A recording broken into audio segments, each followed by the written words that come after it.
It's time now for the Kill the Can podcast.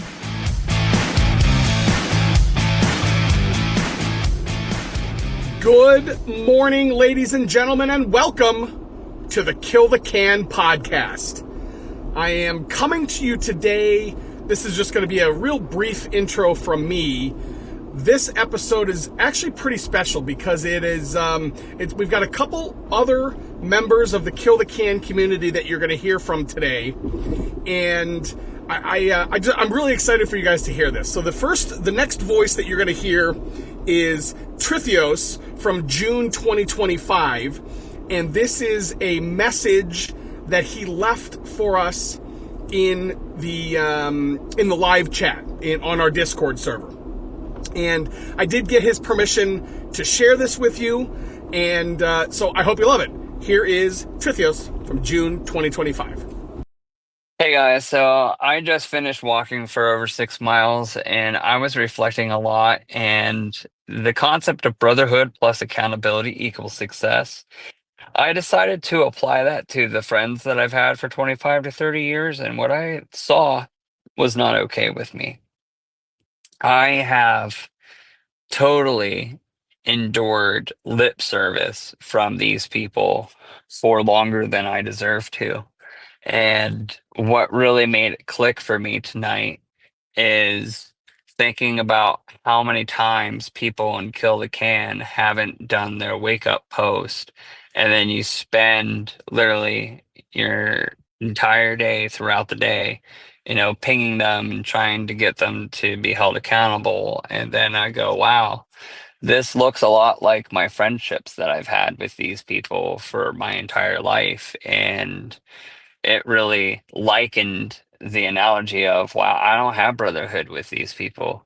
People that I've spent 25 to 30 years with, I finally saw today that I don't have brotherhood with them, which means that there's no room for accountability with them. Therefore, it's a catastrophic failure, unrepairable.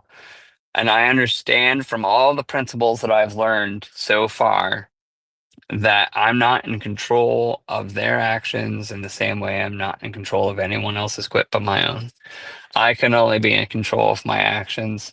And I have decided, because Kill the Can has revolutionized how I look at friendship now, that these are people that I don't need in my life. And I want to thank you guys for teaching me that, for instilling that into me.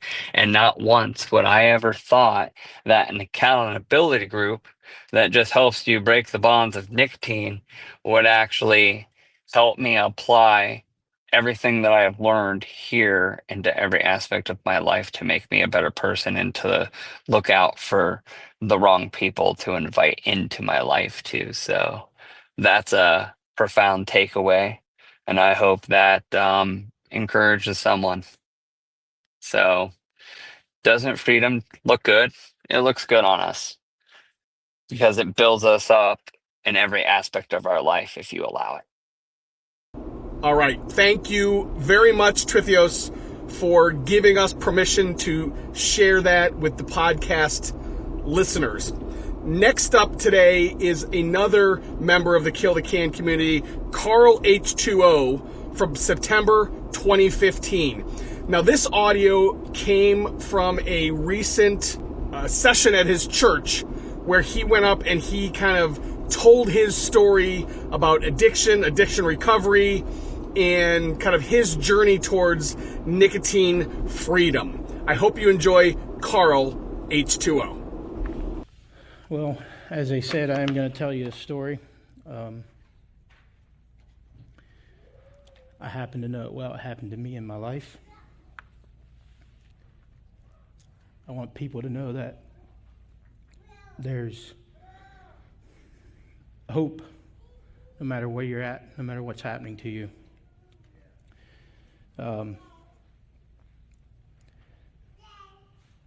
The theme is hope for the journey. There's definitely that. So I'm gonna start when I was actually a pretty young boy. I don't remember exactly the age, either 10 or 12 years old, somewhere in that age range, when I had my first taste of nicotine. Me and a cousin, I don't know where he got it, one of his older brothers, I suppose. We were at a farm show, and he had this stuff, and we're like, yeah, we're going to try this. And then we thought, well, if somebody sees us spitting on the ground, they're going to say, what are you doing? And we're going to get in trouble. If anybody knows anything about tobacco, there was 2 very sick boys that day. We were dizzy. We felt like throwing up. The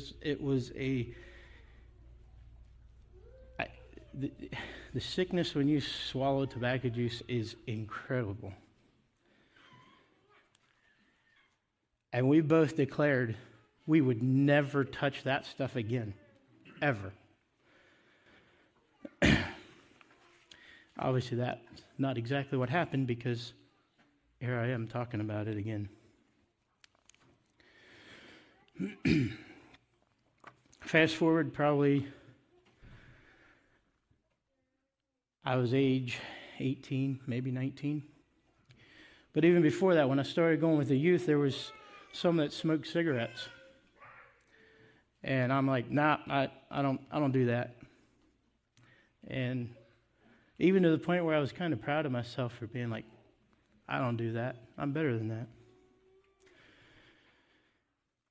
I ended up at a rather low spot in life, and guys are passing around this smokeless tobacco, and I'm like, sure, why not? How do you guys not get sick like crazy every time you use this stuff? And they told me.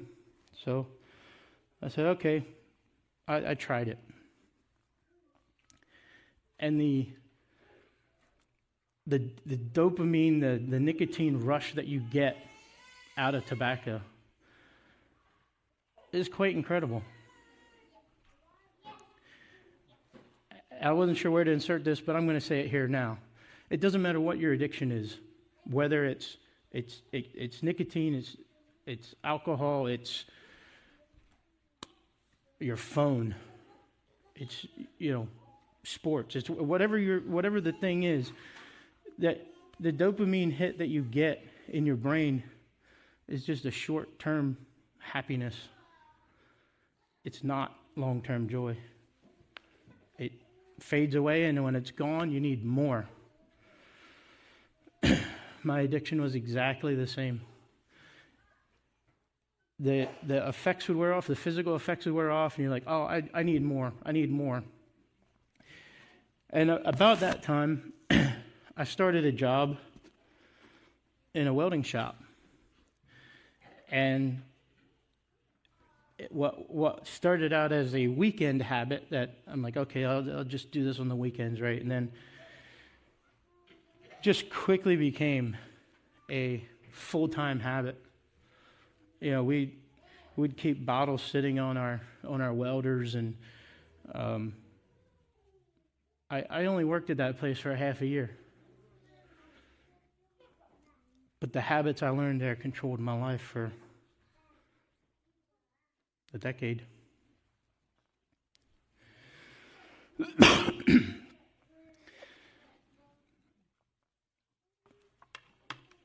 Different things that addiction will make you do that you think you would never do.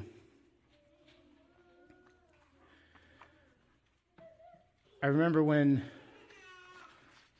my mother first suspected that I had a problem, she asked me about it, and I lied about it. Caused me to be so guilty, I went back into the house and I told Mom, I said, yeah, there's a problem, but I'm working on it. I clearly wasn't working on it.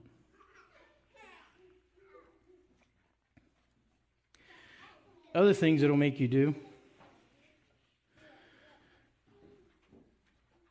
When I was using tobacco, you always needed a spittoon, a little bottle or cup or something, and you stop along the road to get a drink, and you didn't think about like, oh, I would like to have whatever, iced tea or Mountain Dew or whatever.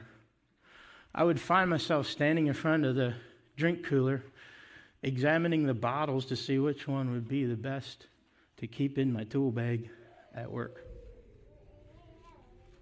It's ridiculous. But this is the stronghold it had on my life.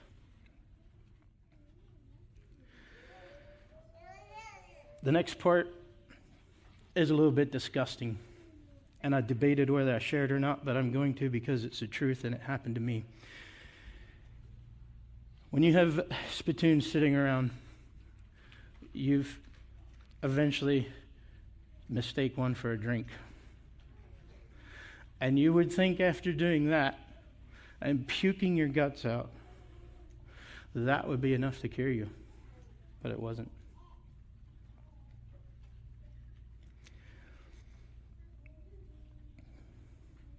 You would also think that watching your daughter try to take a drink out of one of those would be enough.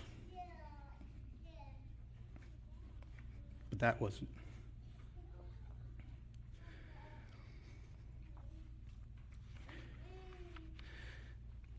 I had many times planned, trying to quit.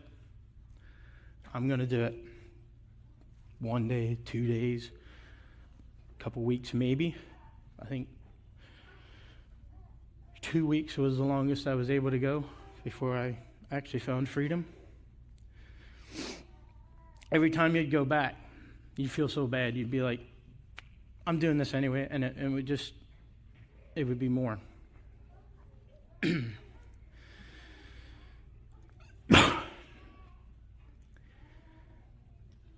You know, and through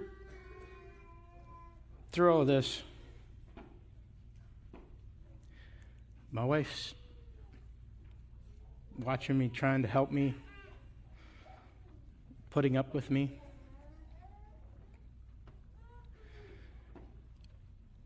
I'm not sure where she found the grace to do that. But thank you.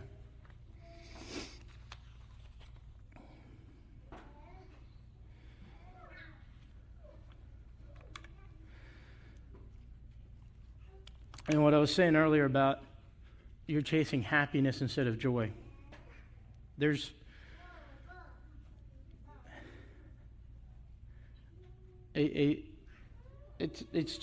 a lie straight from Satan that whatever this thing is that makes you happy will be a joy. It's not. It's just gone after that initial effect wears off.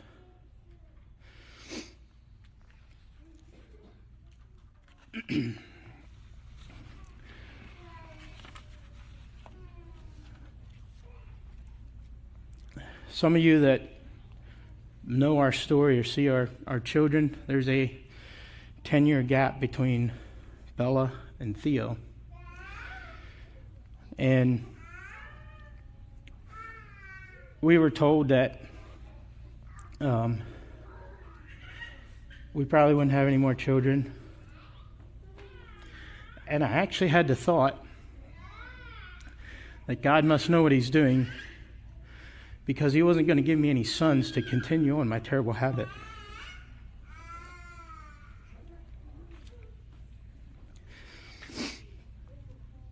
So then when we were expecting and we found out we're going to have a son, and I believe God used that miracle to get my attention one last time.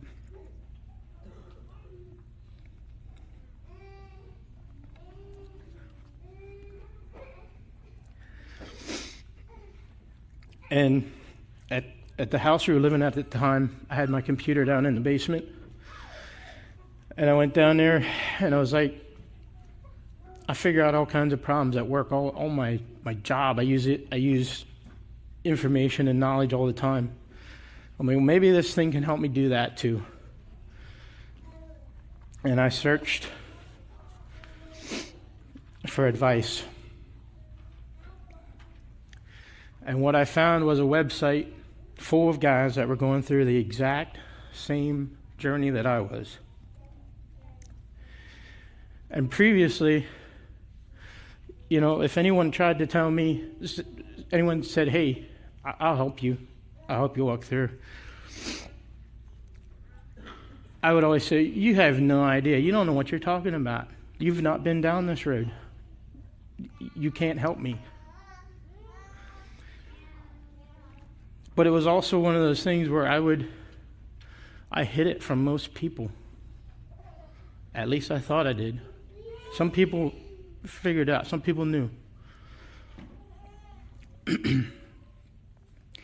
But anyway, that night, I jumped online and I started talking with one of the guys there and said, yeah, I got to do this, and trying to come up with a plan. And he challenged me back. He's like, right now, if you don't do it right now, you're not going to do it. And I knew he wasn't lying. So I went back out to my car. I got my last cans. Took the one out of my sock where I used to keep it, because I didn't want to get that little ring on the side of my pocket, so I didn't want everybody to know. And I went and flushed everything and threw the cans away. And I thought, this guy's crazy. I just threw some money away. But I went back and the guy was still waiting there on the chat, and he said, did you do it? I said, yeah. I said, now what? He's like, every morning I need you to promise you're not going to go buy anymore. And he said, I don't want to report in the evening that you didn't. I want to promise in the morning that you're not going to.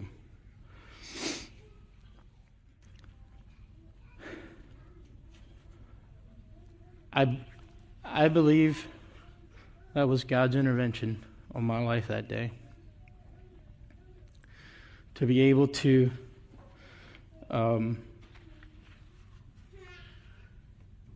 find some people like that who've been through exactly what I've been through. The first couple weeks of being clean,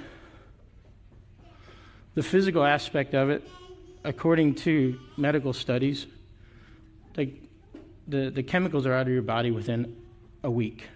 Maybe a little bit longer, around that time. The spiritual battle is not. And I've talked to some people who have asked for freedom, and they've got 100% freedom instantly and never thought about it again. It's not my experience, not at all. And as I was going through those first couple of weeks, I remember standing at a customer, standing at a machine. It was an easy problem, a problem I fix these. This is what I do every day. And I'm standing there. I told him, well, you're gonna have to give me a minute. I can't figure this out. And he just looked at me, kind of dumbfounded. He said, you know what you're doing, don't you? I said, yeah, I know what I'm doing. But I said, I'm going through withdrawals. And he just looked at me and said, from what? So I told him. He's like, oh, well, how was I supposed to know? You never did that in here before. I said, well, sorry to say this is the first day you've met me without a pinch in my lip. And that really kind of hit me, because I realized how devious, or how Satan was able to get me to hide that so good from everybody, or most people anyway, to the point where people never would have expected me to be doing something like that.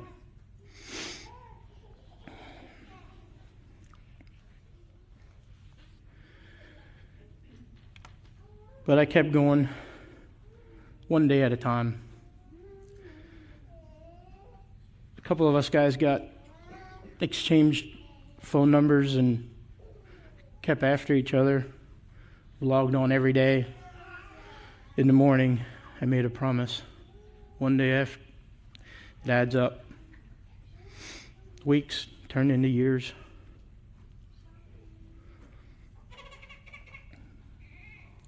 This June, it was 10 years ago.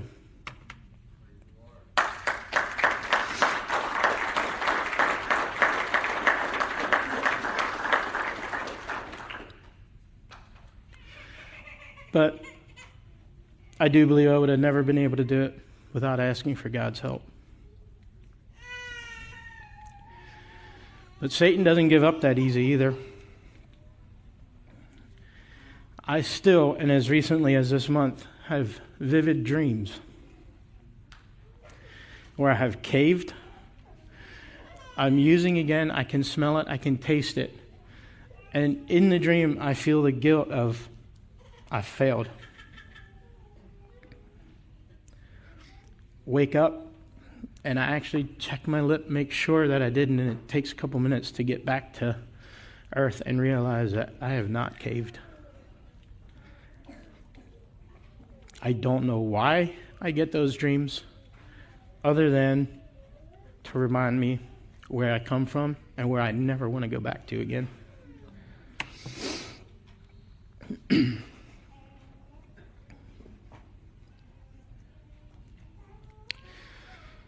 I have on here those first couple weeks. Save for the grace of God and some angels working overtime, I would have never made it.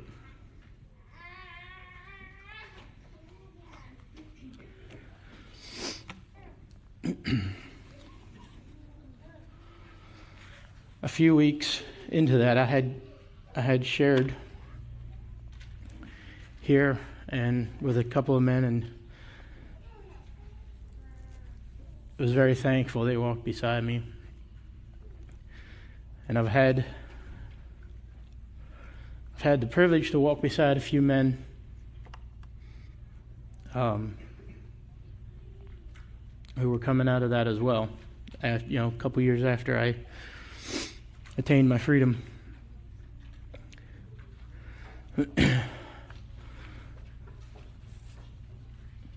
So there's a scientific side to this, and there's a spiritual side to this. The scientific side of this is, tobacco is a part of the nightshade family. Coffee, eggplants, peppers, tomatoes, and potatoes are all part of that. But because we don't eat the leaves, we don't get as much nicotine out of them. But if you ever heard someone say they're addicted to French fries, it might be onto something. Potatoes and tomatoes. But if you actually look at the numbers behind that, you would need to eat about 300 pounds of potatoes to equal one cigarette. So it's kind of not really. But I didn't see this until recently, and I don't know how long they've been going on and researching it. But there are some doctors, health clinics that are researching the use of nicotine as a therapy. And I thought I had it written down here, but maybe I don't. And there's several different diseases. I just remember the one was, they were saying that there's a possibility that a nicotine patch could help people suffering with COVID. And it was one of the arguments Satan hit me with when I was trying to break free. He's like, well, why did God create that? You should be able to use that. And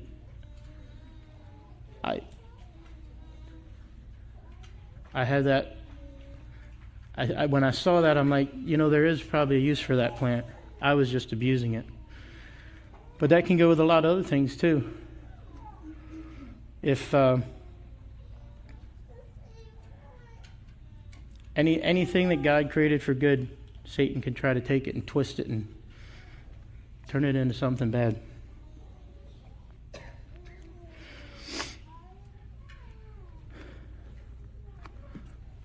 that's pretty much where I've come to today, and I've learned a lot. I'm still on this journey. I'm still in life.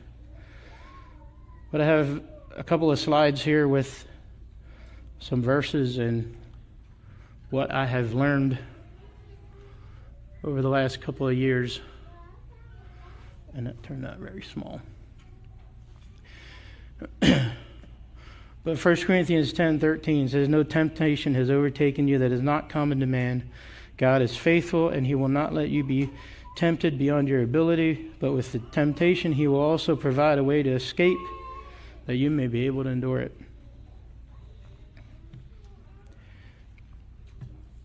100% true.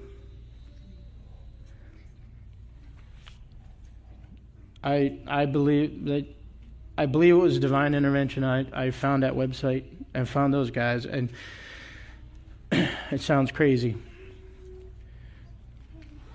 But I will say this yet about that story.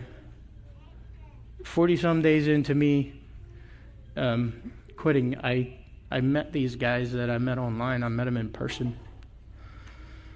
And people were like, "You're crazy. You're just going to meet people you met online. You don't know anybody. You don't know." I said, "No, I trust these guys." And we still meet up. They have meetups once, twice a year, different areas, different places.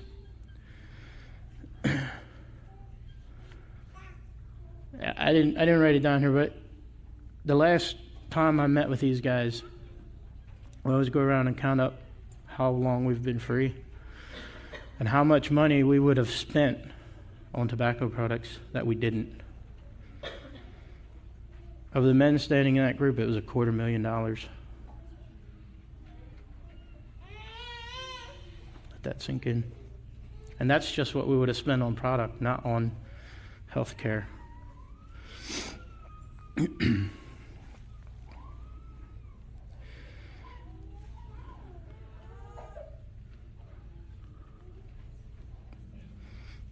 This one. There we go.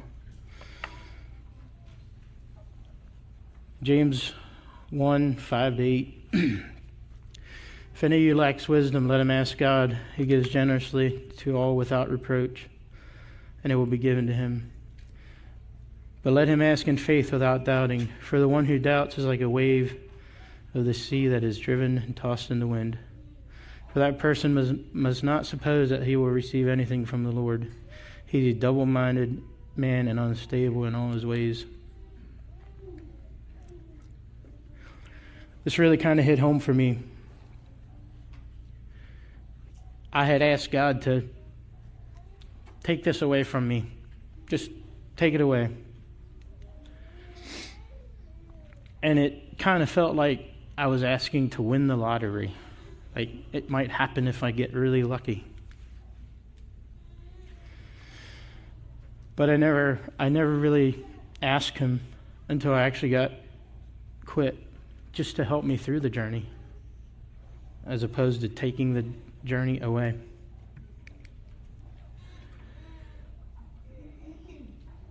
So I guess the lesson I learned there is to ask without doubting. I believe I really kind of questioned whether I would be given that freedom.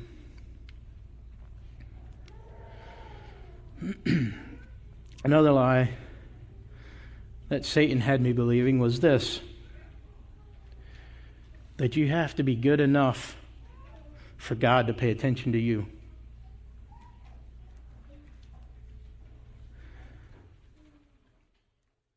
The truth is, you can never be good enough on your own. It's only through Christ.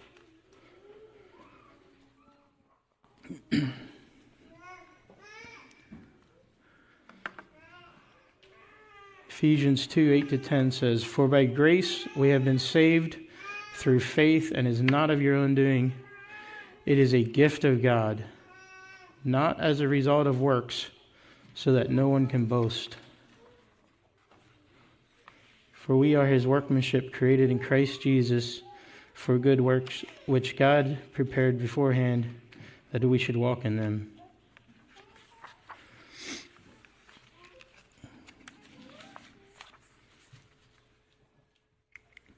You know, I said it was 10 years ago that I had attained my freedom, or I was given my freedom. And that's a gift. It's not because I'm like some super strong hero or something. And it was, that lie was,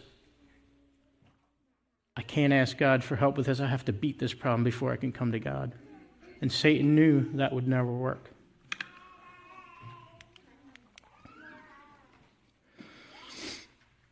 And just to drive home this point of, you cannot do enough good, or you cannot be good enough on your own to attain God's approval. In Luke, where Jesus was on the cross and there was a thief beside him, Luke 23, and he said, Jesus, remember me when you come in your kingdom. And he said to him, truly, I say to you, this day you will be with me in paradise. He believed in God. He believed in Jesus. He done nothing else. If that man would have had the time on earth, I do believe he would have walked with Christ.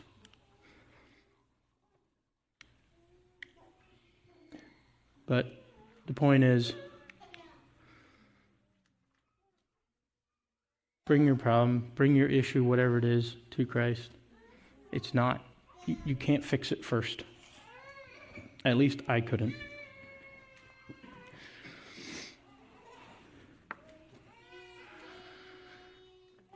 And even though we are here in our spiritual bodies, in our physical bodies, there's a spiritual war. 2 Corinthians 10:3-6. For though we walk in the flesh, we are not waging war according to the flesh. For the weapons of our warfare are not of flesh, but have divine power to destroy strongholds. We destroy arguments and every lofty opinion raised against the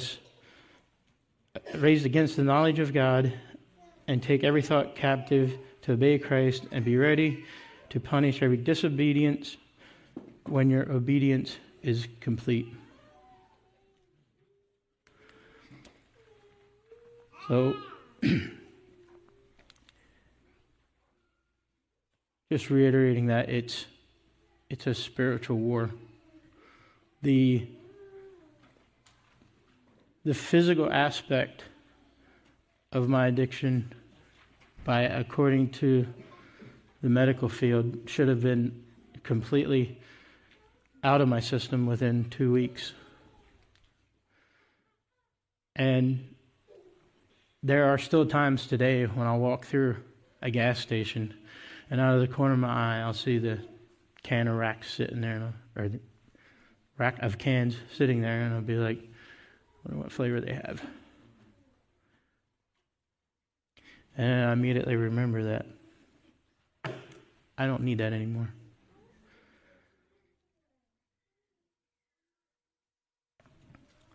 But, like I say, Satan does not give up.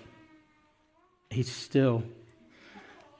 I just assumed after a certain amount of time I would be able to just walk by and have no temptation of it anymore, but it's still there.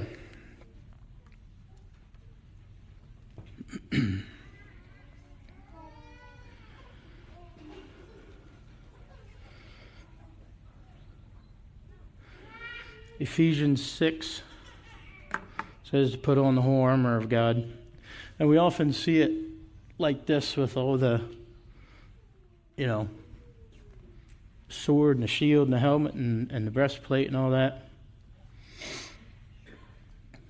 It's great. But that needs to be on our heart. It needs to be on the spiritual side of the warfare. In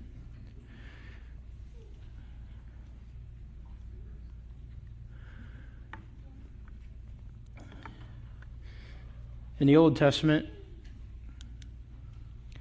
there is some instruction on how to win battles. Moses there was a battle between the Israelites and the Amalekites, and Moses was holding up the staff, and he got tired, and Aaron and Hur sat him down and held his arms up so that he could win. In life today, when we're fighting battles, sometimes we need people to come beside us and hold our arms up so that we can win. And that looks different for everybody.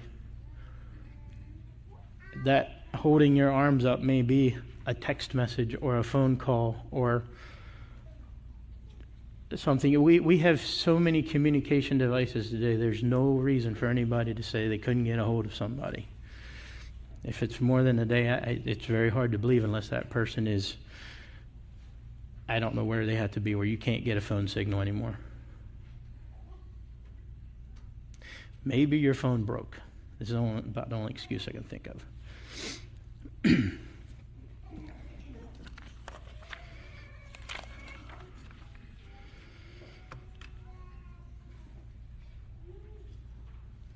Also in the Old Testament, Ecclesiastes says 4, 9, and 10 says, 2 are better than 1 because they have a good reward for their toil. For if they fall, one will lift up his fellow. But woe to him who is alone when he falls and another and has not another to lift him up.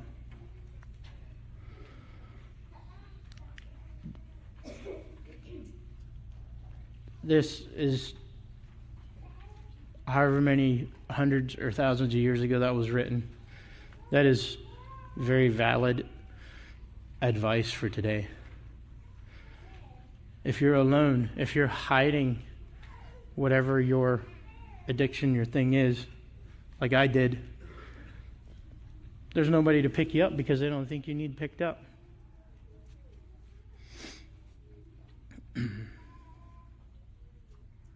So,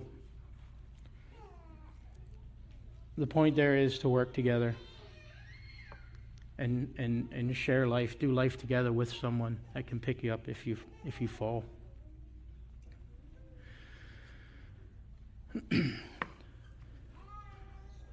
I bring that into the New Testament, James 5, 16 to 20. Therefore, confess your sins one to another, pray for one for another that you may be healed. The prayer of a righteous person is great power as it is working.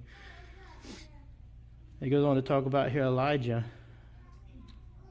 was a man with a nature like ours, and he prayed fervently that it might not rain for 3 years and 6 months. It did not rain on the earth. Then he prayed again, and heaven gave rain, and the earth bore its fruit. And in verse 19, in this part is what I want us to pay attention to. My brothers, if anyone among you wanders from the truth and someone brings him back, let him know that whoever brings back a sinner from his wandering will save his soul from death and will cover a multitude of sins.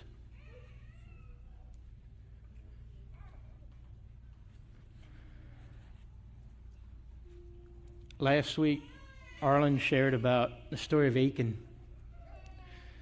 and his sin wasn't addiction. And his entire family got destroyed because of it. I'm so thankful that today we live in the day of grace. My family did not have to get destroyed for my sin.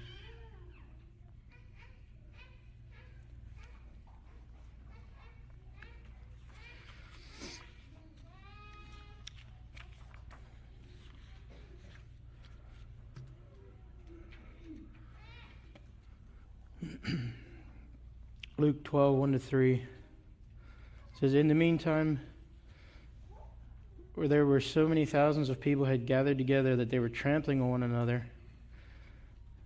And he began to his disciples first, beware of the leaven of the Pharisees, which is hypocrisy. Nothing is covered up that will not be revealed, or hidden that will not be known. Therefore, whatever you have to say in the dark shall be heard in the light, and what you whispered in private rooms shall be proclaimed on the housetops.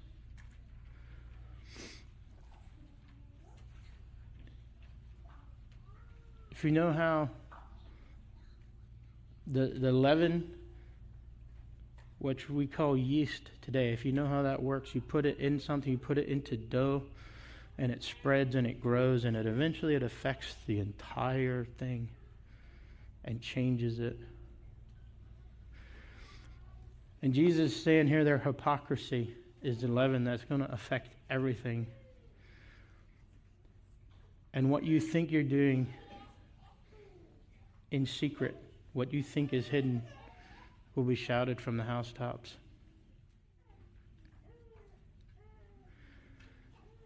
There's just a warning that if I thought I could hide this addiction, I thought it could not affect anybody. That's another lie from Satan. In the end, it would have been shouted from the housetops anyway.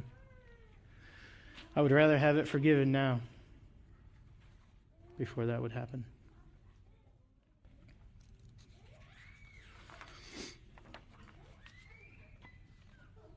There's one more verse here yet in Revelation 12:10-11. And I heard a loud voice in heaven saying, now the salvation and the power of the kingdom of our God and the authority of his Christ have come. For the accuser of our brothers has been thrown down, who accuses them day and night before our God. And they have conquered him by the blood of the Lamb and the word of their testimony, for they loved not their lives unto death. It's in Revelation where Satan is losing the battle. And it says they conquered him by the blood of the Lamb and the word of your testimony. And I believe today we too can conquer Satan and his temptation and his lies with the blood of Christ and the word of our testimony.